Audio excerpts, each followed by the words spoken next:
आपकी আদালতে কিরণ বেদির বিরুদ্ধে অভিযোগ হলো যে উনি স্বেচ্ছাচারিতা করেন। কিরণজি, আপনি বলছিলেন না বাকিরা কেন জনসমক্ষে আসেন না আর আপনি কেন জনসমক্ষে আসেন। যে কোনো আইএএস অফিসারকে জিজ্ঞেস করা হলেই তিনি বলেন যে কিরণ বেদি একবার চেয়ারে বসলে তিনি কারোর কথা শোনেন না, ঠিক যা মনে হয় সেটাই করেন। এটা ভুল নয়।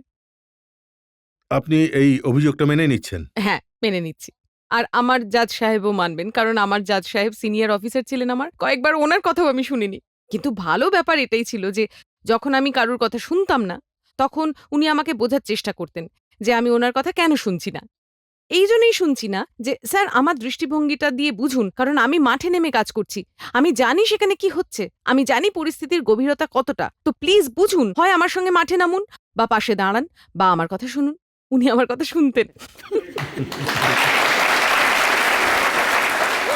কিন্তু ফলাফল কিরণজি এটা হতো যে কোনো একটা জায়গায় আপনি বেশি দিন টিকতে পারতেন না।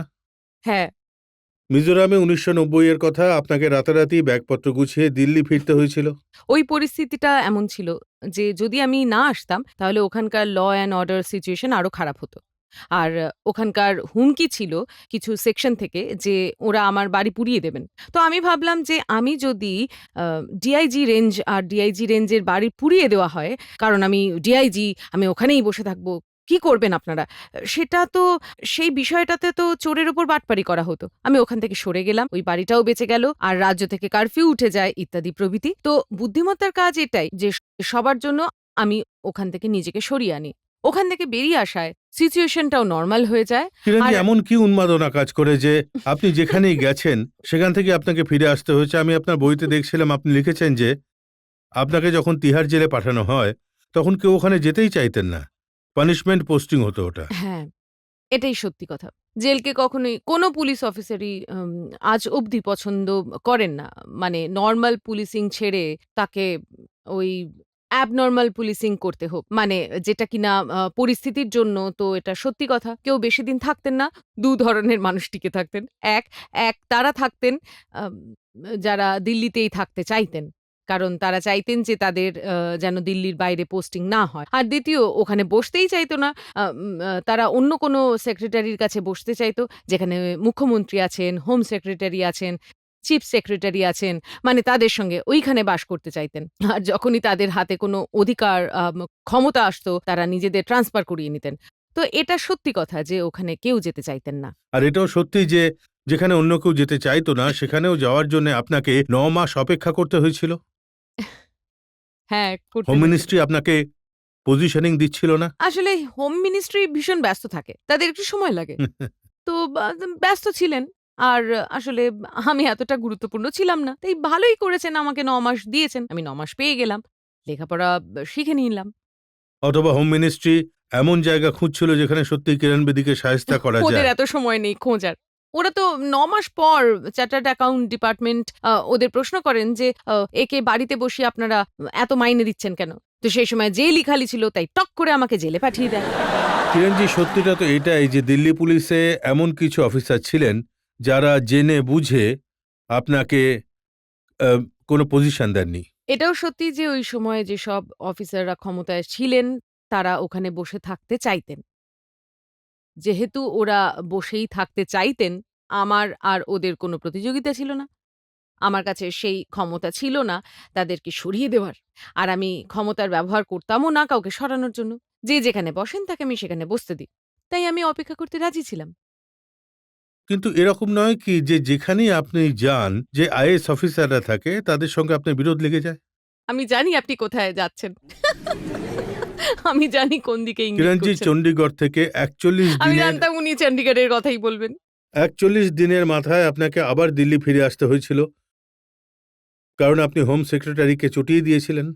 হ্যাঁ, এটা সত্যিই বড় ঝামেলা ছিল। যদি আমাকে কোনো বড় ঝামেলার কথা বলতে বলেন, ওটাই বলব। কারণ আমি আইজি চণ্ডীগড় হিসেবে জয়েন করার ১৫ দিনের মধ্যে অনেক পুরনো, প্রায় ১০ বছরের পুরনো একটা এনকোয়ারির ভিত্তিতে ওর হঠাৎ আমার ৩ জন সিনিয়র পুলিশ অফিসারকে সাসপেন্ড করে দেন। আর আমার নোটিশেও তেমন ছিল না কিছু। কারণ আমার মাত্র ১৫ দিন হয়েছিল, আমি এনকোয়ারি জানতাম না, আমার কোনো কনফিডেন্স ছিল না। আর চণ্ডীগড়ের পুলিশ সার্ভিসও খুব ছোট। তার মধ্যে ৩ জনকে হুট করে সাসপেন্ড করা হয়। তাও আবার খবরের কাগজে ১ম এ আসে যে ওরা সাসপেন্ড হয়েছে। আর আইজি হিসেবে আমি পরে জানতে পারি। আর কার কাছ থেকে?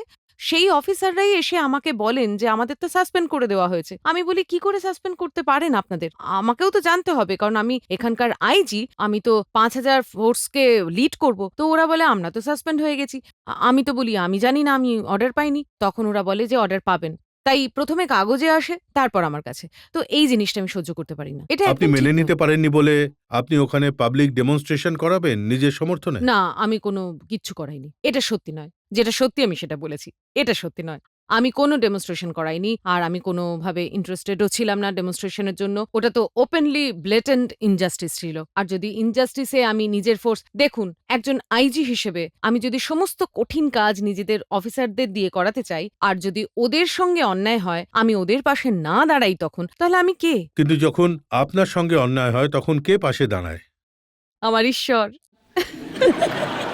সেই ঈশ্বর। আর এই সমস্ত সিনিয়র অফিসার যারা ছিলেন, সবাই তো একরকম হয় না। যেমন আমার কাছে ভালো, ভালো অফিসাররাও এসেছেন। বেদ মারওয়া সাহেব এসেছেন, কৌশল সাহেব বসে আছেন, গৌতম কল সাহেব ছিলেন, পি.আর. রাজগোপাল ছিলেন, জি.এন. চতুর্বেদী ছিলেন, আর কে অজয় রাজ শর্মা ছিলেন। অনেক আপনি বড়, বড় সাপোর্ট করা অফিসার ছিলেন। লোকগুলোর নাম বলছেন। ওরা কারা ছিলেন যখন আপনাকে বিল ক্লিনটন ব্রেকফাস্টে নিমন্ত্রণ করেন, যারা সেটাকে রদ করে দেয়? ওটাতে পুলিশ অফিসাররা আপত্তি জানাননি। ওটা অন্য কেউ করিয়েছিলেন। ওটা কোন ওটা আইএএস অফিসার? আইএএস এর কোন সেটা অফিসার? জানি না। ঠিক মনে পড়ছে না কোন অফিসার ছিলেন। নাকি আপনি নাম না বলে এড়িয়ে যেতে চাইছেন? এড়ানোর কিছু নেই। যেহেতু উনি উপস্থিত নেই, তাই নামটা নেওয়া উচিত হবে না। কারণ যিনি উপস্থিত নেই, উপস্থিত থাকলে তার কথাও আপনি শুনতেন যে উনি তো ইউজলেস ছিলেন, যাওয়ার দরকার ছিল না। বিষয়টা সমান, সমান হতো। উনাকে তো আপনি ডাকেননি, তাই উনার নামটা আমি বলতে কিন্তু পারব আপনি না। এটা মানেন যে আমাদের দেশে যারা আইএএস অফিসার আর যারা আইপিএস অফিসার আছেন তাদের মধ্যে কোনো না কোনো বিতর্ক লেগেই থাকে। আইএএস এর লোকেরা আইপিএস দের বড় হওয়ার পথে বাধার সৃষ্টি করে। হ্যাঁ, ২ রকম মানুষই তো থাকেন। দুজনের দৃষ্টিভঙ্গি আলাদা, আলাদা হয়। সেটা সত্যি। যেহেতু আমাদের ফিল্ড এক্সপেরিয়েন্স বেশি হয়, আমরা আমাদের সার্ভিসের পুলিশ অফিসারদের সঙ্গে ক্লোজার হই। ওরা একটা ডিটাচড ভিউ থেকে দেখেন, ওরা দপ্তরে বসে কাজ করেন। ফিল্ডে অতটা বেশি দেখেন না যতটা আমরা দেখি। তাই স্বাভাবিকভাবেই দৃষ্টি আলাদা হয়। তাই বিতর্ক হতেই পারে। হয়ও, আবার নাও হতে পারে। তাই এই কারণে দুটোই সম্ভব। আবার আমার সঙ্গে হয়েছে, আবার হয়ওনি। এবার এটা বলুন যে আপনার প্রতিটা পোস্টিং এ আপনার ঝামেলা হয়েছে, প্রতিটা পোস্টিং এ কেউ না কেউ আপনাকে বাধা দেওয়ার চেষ্টা করেছে। এত কিছুর মধ্যে সার্ভাইভ করলেন কি করে? ওই যে ঈশ্বর! দেখুন, একটা কথা মনে রাখবেন। যদি আপনি চেয়ারের প্রেমে না পড়েন, তাহলে কোনো সমস্যা নেই। আমি চেয়ারকে কখনো ভালোবাসতে পারিনি। কারণ আসলে আমি একজন ফিল্ড ওরিয়েন্টেড মানুষ। আমার তো চেয়ারের কোনো মোহ নেই। আমাকে বরং চেয়ার বেঁধে রাখে। আমি তো সেখান থেকে দূরে থাকতে চাই।